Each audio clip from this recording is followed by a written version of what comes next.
I never thought I'd be the guy in a story like this. I pay my bills on time, I say thank you to baristas, and I don't post my gym selfies. I thought that protected me from chaos. It didn't. It started with a text. No hello, no context, just, you should know what your wife is up to when you're not around. And a photo. Dana, my wife, sitting in a booth at a restaurant, leaning in close to my friend Travis. Too close. Her hand on his thigh like it had a parking permit. He's smiling like a guy who just discovered buy one, get one on bad decisions. I stared at it until my phone went to sleep out of secondhand embarrassment. I wanted to believe it was a misunderstanding. Maybe she was pushing his leg away. Maybe the angle was weird. Maybe the universe had a glitch. My brain tried every excuse it could download in 30 seconds. None of them came with warranty. I didn't respond to the text. I scrolled instead. Recent photos, old messages, the calendar. Dana had been out with the girls twice last week, which would be normal, except these girls apparently had the same ringtone as Travis, the same restaurant taste as Travis, and the same cologne as... Okay, I'm being petty, but you get it. By the time Dana came home, I'd rehearsed my lines like a nervous understudy. The door opened. She walked in with a bright smile that said, "Everything's fine," and an aura that said, "Don't ask questions." "Hey," she said, hanging up her coat. "You'll never believe how crazy the traffic was." "Oh?" I held up my phone. "Crazier than this?" She looked. She froze for half a second, like Windows 98, and then rebooted into high-speed indignation. "Are you serious?" she said. "This is garbage. Someone is trying to mess with us, with me, with you, with who even sent that?" "I don't know," I said, "but their camera work is decent." "It's a bad angle," she shot back. "He was telling a joke." I laughed. "Sorry for having a sense of humor. Your hand was on his thigh." She blinked. "Oh my God, Troy. Are we policing body language now? Do you want me to sign a contract for where my hands can stand?" I took a breath. Comedy Club Dana was not my favorite version. "Can I see your phone?" She held it like it was a newborn. "Wow. You really don't trust me, Dana? Come on." "Oh, I get it," she said, crossing her arms. "You're going full detective now. Should I read you your rights? You have the right to remain insecure. You're deflecting. And you're accusing me of something I didn't do. Over a picture. From who? Some random hater? Travis and I are friends. Your friend, remember? Do I need permission to laugh at his jokes now?" "Depends on the thigh proximity," I muttered. Her jaw tightened. "You know what? I'm not doing this. I'm taking a shower. When I get out, I hope we've both remembered we're adults." She left. I sat there with my adult feelings, an adult photo, an adult suspicion. 10 minutes later, I was still staring at the same spot on the wall like it owed me rent. When she came back, I tried again, calmer. "Dana, I'm not trying to catch you. I'm trying to understand you. And I'm trying to understand why you want to search my phone like I'm 12, she said. "If you can't trust me, that's your issue." "It's our issue," I said. She gave me a tired look, the kind people reserve for slow Wi-Fi and meatloaf. "I'm going to bed." "Can't sleep with this?" I said. "Then don't," she replied, brushed past and closed the bedroom door gently. It was the gentlest power move I'd ever seen. I didn't sleep. I lay on the couch, staring at the ceiling, developing new conspiracy theories about booth seating. Somewhere between 2 and 4 in the morning, I decided two things. I was not crazy. I was also not okay. In the morning, Dana acted like nothing happened. She made coffee, hummed, opened windows. If vibes were currency, she was rich. "Big plans this weekend," she said, handing me a mug. "Lisa's having a little get-together on Saturday. You know, small thing. Appetizers, music, grown-ups pretending they still like each other." "Lisa from your office?" I asked. "Mm-hmm." Sip, smile. Casual bomb. "Travis will be there." I took a slow drink to hide the fast thought. "Cool. You're coming, right?" she said like it was the weather. "Sure," I said, Like I was a guy who didn't have a photo in his phone trying to set his soul on fire. She kissed my cheek. Good. And try to be nice. Being nice is my brand, I said, right after not having public meltdowns. She laughed. See? There he is, my charming husband. I watched her leave for work. The goodbye smile was so practiced it deserved a tip jar. I spent the day doing the usual. Emails, errands, pretending to be productive while Googling how to detect emotional fraud without becoming weird. Every time my phone buzzed, my chest jumped like a startled pug. Travis texted me around noon. Saturday, man. You coming? Lisa's got the good cheese I typed, deleted, typed again. Yeah, see you there. He replied with a thumbs up and a rocket emoji, because apparently Betrayal is a space program now. By Friday, my brain had drafted 4 speeches, 3 exits, and 1 peaceful coma. I wasn't going to swing first, scream first, or cry first. I was going to do what men in inspirational videos do, breathe through my nose, use short sentences, and keep my hands where everyone could see them. Outstanding plan. I printed it in my mind and laminated it with fear. Dana was all lightness that evening. She put on music in the kitchen and danced with a spatula like we were living in a commercial for competent marriage. You look tense, she said. I'm stretching my face, I said. It's a new wellness routine. You're funny when you're paranoid. I'm funny all the time, I said. Paranoia is just a garnish. She rolled her eyes, then came close enough to smell like citrus and trouble. Tomorrow, she said quietly, just don't make it weird. Define weird, I said. Interrogations, she said. Accusations. You glaring at Travis like he stole your dog. Travis doesn't like dogs, I said. She hesitated half a beat. Right. Well, just be cool. Cool is my middle name, I said. She laughed. I did too. We sounded normal in the way people laugh on airplanes during turbulence. Saturday came dressed like a trap. I ironed a shirt, decided that was too intense, unironed it with a chair back, then ironed it again because I'm indecisive but not a monster. Dana appeared in a dress that made time polite. Ready? She asked, earrings flashing like warning beacons. Always, I lied. On the drive over, we played the radio too loud. It covered the silence and also my heartbeat, which had switched to drum and bass. Lisa's place was already chattering when we walked in. Warm lights, cold drinks, music at that aggressive, we're fun volume. People smiled, people hugged, people said things like, you guys, which is a phrase that means everything and nothing. Dana, someone called from across the room. Dana's face lit up. She squeezed my hand and slipped away into a small crowd that welcomed her like a headline. I found the drink table and made a sensible choice. Sparkling water, because I wanted a clear head and strong exits.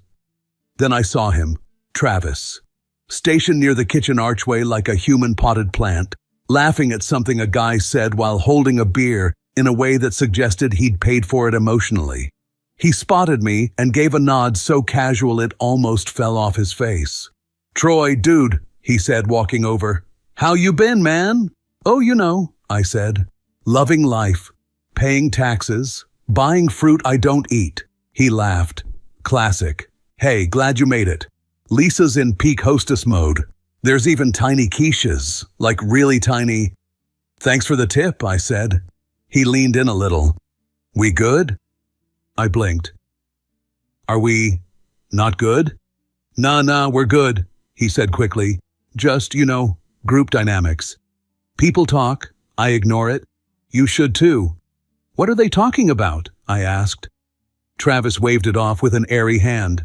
You know how people are. They get bored. They invent episodes. Next week, they'll move on to someone else. Episodes, I said. Right. Anyway, he said, spotting someone behind me. I gotta say hi to... Oh, there's Dana. He lifted his chin and smiled. She looks great, huh? Yep, I said, and took a calm sip of my aggressively bubbly water. He vanished into the room's churn. I stood there breathing, pretending to read a label on a bottle of artisanal soda like it contained spoilers for my future. For the next half hour, I floated. I laughed at a joke about someone's dog, nodded at an opinion about streaming services, and smiled at a guy who mixed up my name with Troy's from high school football, even though I didn't go to his high school and barely understand football. Survival mode activated. Then it happened. Dana and Travis in the same frame. She was laughing at something he said, touching his arm in that casual way that isn't casual at all, and leaning in so close a houseplant got uncomfortable. I felt still. Not hot or cold, just still. Like the inside of an elevator between floors. A couple near me whispered. I couldn't hear the words, but I know pity when I see it. It looks like eyebrows that rise and then fall like a sad roller coaster. I set my drink down. The glass made a sound that felt louder than it should have. My heart didn't speed up. It focused. I walked over, not fast, not slow. Just a pace you use when the thing you were avoiding meets you halfway. Hey, I said. Dana turned with a bright, party-approved smile. Hey, you? You met the Quiches? I've met all 12, I said. We're engaged. Travis chuckled carefully. Man, you're funny. Working on my tight 5, I said. Testing it on supportive audiences. Dana's smile flickered. Troy, can we not? Not what? I said lightly. Talk? Laugh? Ask questions about booth seating? Her eyes flashed a warning. Travis shifted his weight, the way people do when they hear a storm app ping. We're at a party, Dana said softly. Let's not make it weird. I nodded. I agree. Let's not make it weird. Great, she said, relief sneaking into her shoulders. So, I said, why was your hand on Travis's thigh at the restaurant? The air changed temperature.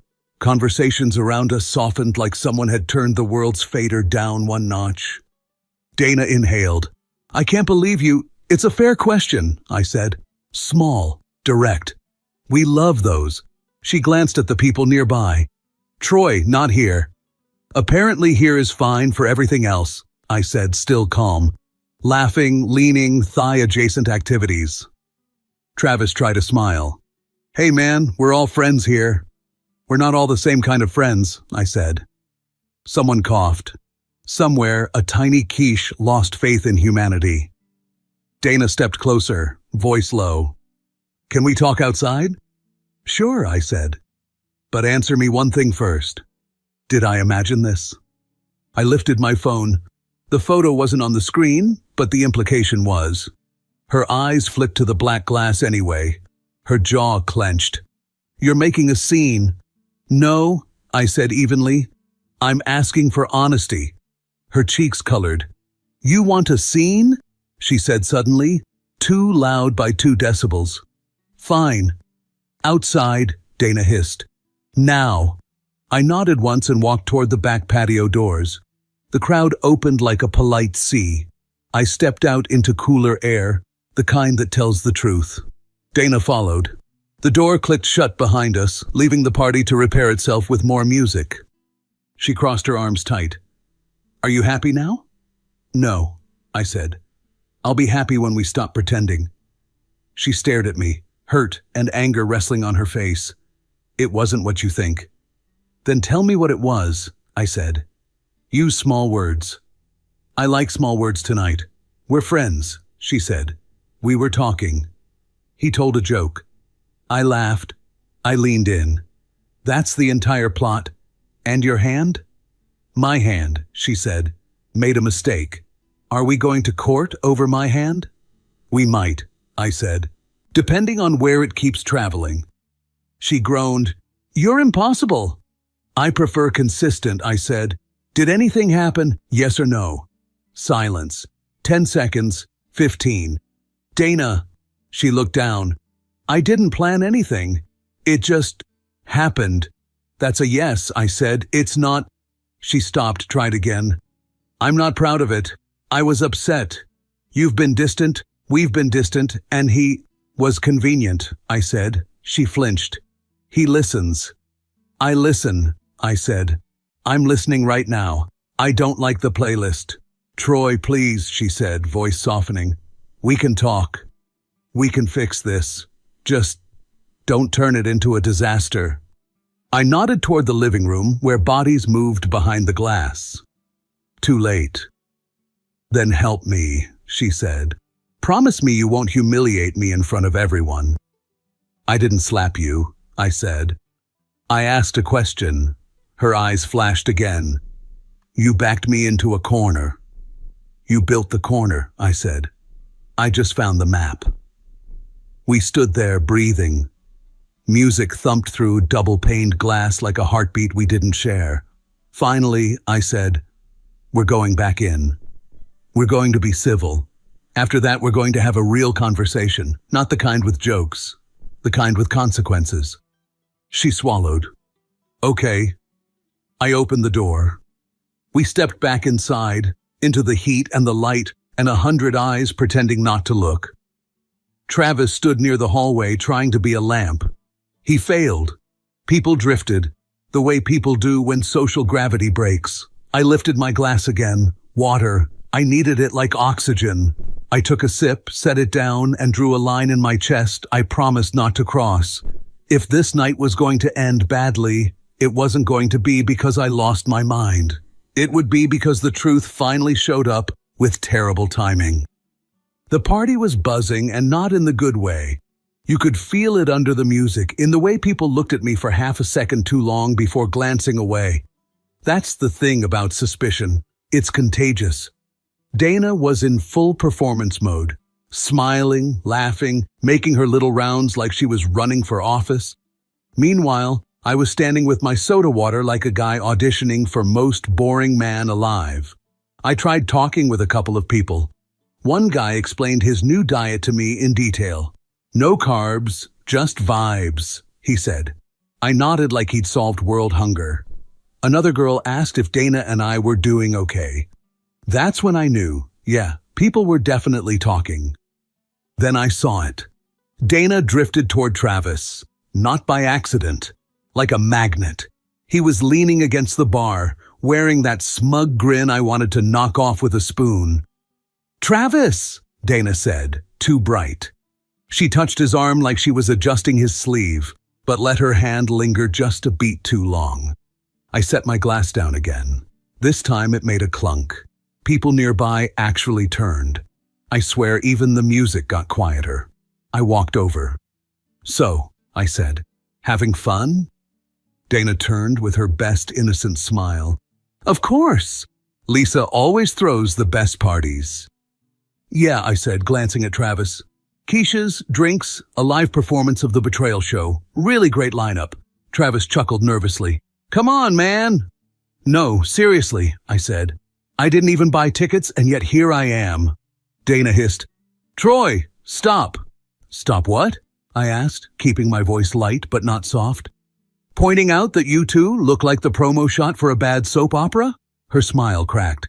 You're making a scene. Pretty sure the scene started when you grabbed his arm like he was your emotional support, Travis. A couple of guests gasped. Others suddenly found their phones extremely interesting. Dana's jaw tightened. Not here. Why not here? I shot back. Here's where you laughed at his jokes. Here's where you touched him like I don't exist. Here's where everyone gets to watch me look like the world's biggest idiot. So yeah, here works just fine. Travis raised his hands. Look, let's just cool down. Cool down? I snapped. Buddy, you were plenty warm when my wife was leaning all over you. Gasps again. The crowd was fully tuned in now, like a live episode nobody wanted to admit they were watching. Dana's face turned red. Enough. You're embarrassing me.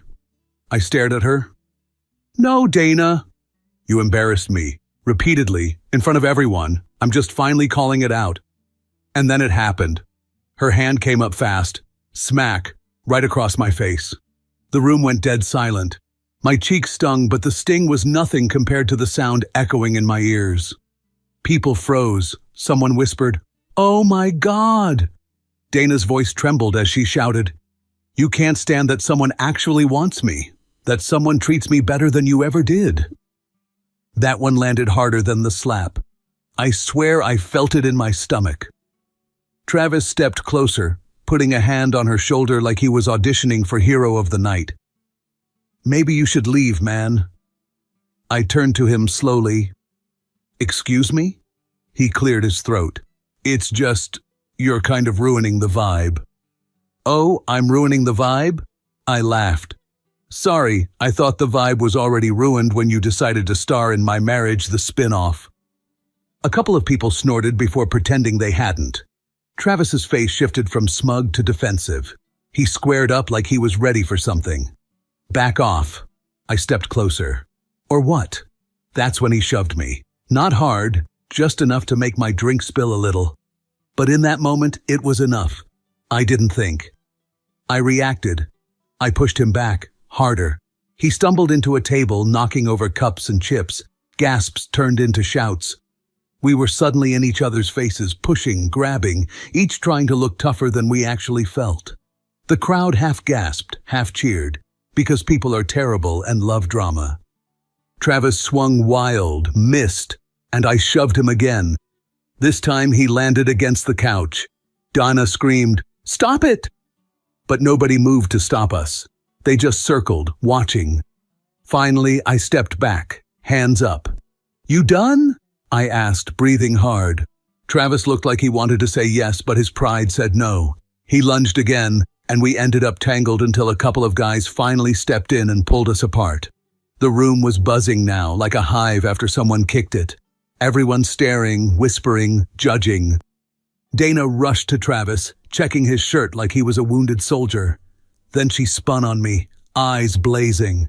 "You're insane!" I shook my head, my chest heaving. "No, Dana." I'm finally awake. Silence fell again.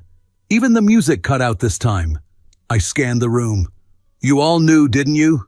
Every single one of you whispering behind my back, laughing, pitying. Not one of you said a thing. Several people looked down at their shoes. Nobody argued. I pointed at Dana and Travis. "You two deserve each other. And I'm done being the idiot in your story." And just like that, I walked out. Past the whispers, past the stares, past the door that shut behind me like a period at the end of a sentence. When I left the party, I didn't look back once. I could still hear voices behind me, the muffled mix of gossip and shock, but I didn't care anymore.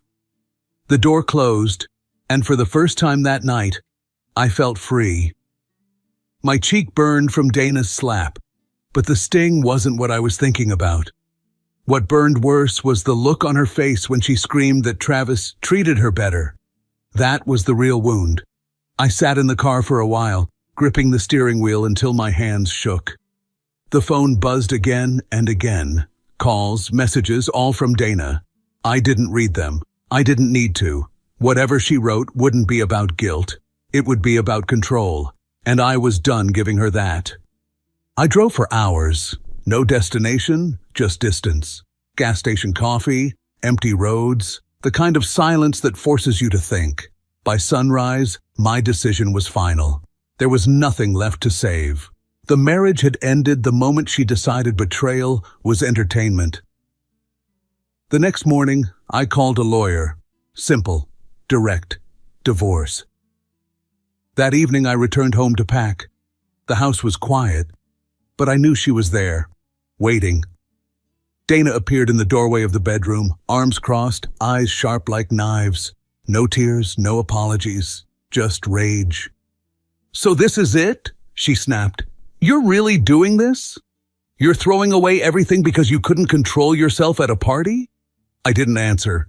I folded a shirt, placed it in the suitcase. She took a step closer, her voice rising. "Do you realize how insane you looked, Troy? You embarrassed me in front of everyone. You attacked Travis like some drunk teenager in a bar fight. You're the reason people were staring, not me." I zipped the side pocket of the suitcase. "I embarrassed you? No, Dana, you embarrassed me. You flirted with him in front of a room full of people and acted like I wasn't even there. I just stopped pretending it was normal." Her jaw tightened. "You're paranoid. You've been paranoid for months. Always suspicious, always asking questions. You created this with your jealousy. Finally, I looked at her. Calm. Cold. You want to call it jealousy? Fine. But jealousy doesn't put your hand on his thigh in a restaurant. Jealousy doesn't make you laugh like a schoolgirl at every word he says while your husband stands right there. That wasn't jealousy, Dana. That was reality. And you hate that I saw it. She glared at me, eyes blazing. You're twisting this. You're making me the villain because you can't admit you're insecure. Travis never did anything wrong. He was just being a friend. You're the one who turned it into something dirty. I let out a short laugh. A friend? That's what you call it? You don't grab a friend's leg under the table. You don't drape yourself on a friend in front of your husband. You don't slap your husband across the face to defend a friend. No, Dana, stop pretending. Everyone saw what it was. And so did I. Her voice broke into a scream. You're destroying our marriage. Do you understand that? You're the one who's walking away. You're the one who's tearing our family apart. I shook my head slowly. You destroyed it when you decided respect didn't matter. You destroyed it when you chose him over me. All I'm doing now is closing the door you already kicked open. She pointed at me, her hands shaking. You're weak. That's what you are. You can't handle a real woman. Travis made me feel alive, and you, what did you ever do? You bored me to death. I stared at her for a moment, letting the silence grow heavy. Then I said quietly, then enjoy the excitement of being alone. Because Travis isn't here, and I won't be either. She flinched but quickly recovered, her anger doubling down. You won't leave. You can't. You need me. You'd be lost without me. I closed the suitcase, lifted it off the bed, and walked toward the door. Watch me, Dana. She followed me down the hallway, still shouting, You're a coward. You're running away because you know I'm right. You'll regret this, Troy. You'll come crawling back when you realize no one else will put up with you. I stopped at the door and turned to her one last time.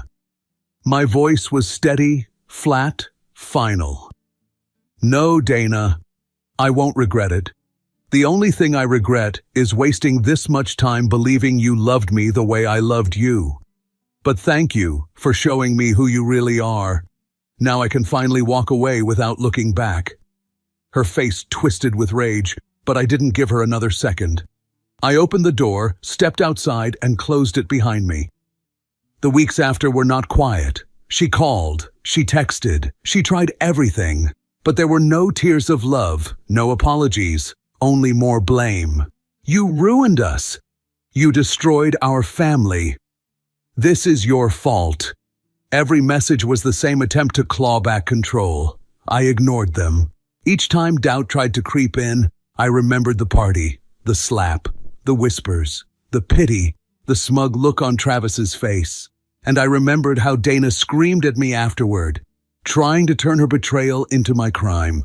That was enough to stay strong. The divorce didn't take long. When you have a slap in public, a room full of witnesses, and a pile of phone records, lawyers don't need much convincing. Papers were signed, things were divided, and just like that, 7 years of marriage became a folder in a courthouse cabinet. Dana fought at first, of course, not with tears, but with the same fire she'd shown that night. She stormed into mediation rooms accusing me of abandoning the family, of being violent, of being unstable. She raised her voice, pointed fingers, tried to flip the story until even her own lawyer looked tired of her. But facts are stubborn, and so was I. I didn't yell back. I didn't argue. I let her burn herself out, while I kept my words sharp and few. In the end, she didn't get what she wanted. She lost more than just the marriage. She lost the ability to spin her version of events. Everyone who was at that party knew the truth, and whispers spread faster than she ever imagined. For weeks after, she tried different strategies: anger, guilt, nostalgia. One night, she even showed up at my new apartment, screaming in the hallway until the neighbors threatened to call the cops. The next week, she sent a text full of old photos and memories, begging me to remember who we were. It was never about love. It was always about control. and I refused to give it back to her. Travis? He disappeared almost immediately. The man who smiled at me across a bar with my wife at his side vanished once things got complicated. No calls, no apologies, no grand speeches. He didn't have the guts. Rumor had it he ghosted Dana completely within weeks of the party. Whatever thrill he'd found in sneaking around with her evaporated when it came with real consequences. I haven't seen him since, and I doubt I ever will. If I do, he'll cross the street before I get close. Dana tried to date after that, but it didn't stick. People knew. Her name was in too many whispered conversations. The confident social butterfly act didn't land the same way anymore. The shine was gone, and the cracks showed through. As for me, life wasn't instantly better. Divorce isn't magic. The first months were rough. Empty apartment, quiet nights, the weight of starting over. But it was honest pain, clean pain, not the constant ache of betrayal. I started running again, joined a weekend basketball group, spent more time with people who actually respected me. Slowly, the sting of what happened turned into something else, perspective. Looking back, I realized Dana never loved me the way I thought. She loved control, attention, the thrill of being wanted. Travis gave her that for a while, and I gave her the stability she could exploit. Once I stopped playing my part, the whole thing collapsed. And me? I came out stronger. Not perfect, not healed overnight, but stronger. Because I finally understood something I should have known from the start. Respect isn't begged for. It isn't bargained. It's demanded. And if someone refuses to give it, you don't argue, you don't plead, you don't stay and hope. You walk away. That's what I did. And no matter how messy it was, no matter how much it hurt, it was the best decision I've ever made. If you felt this story hit hard, drop a like, subscribe for more, and share your thoughts in the comments. Your support keeps Steelheart beating.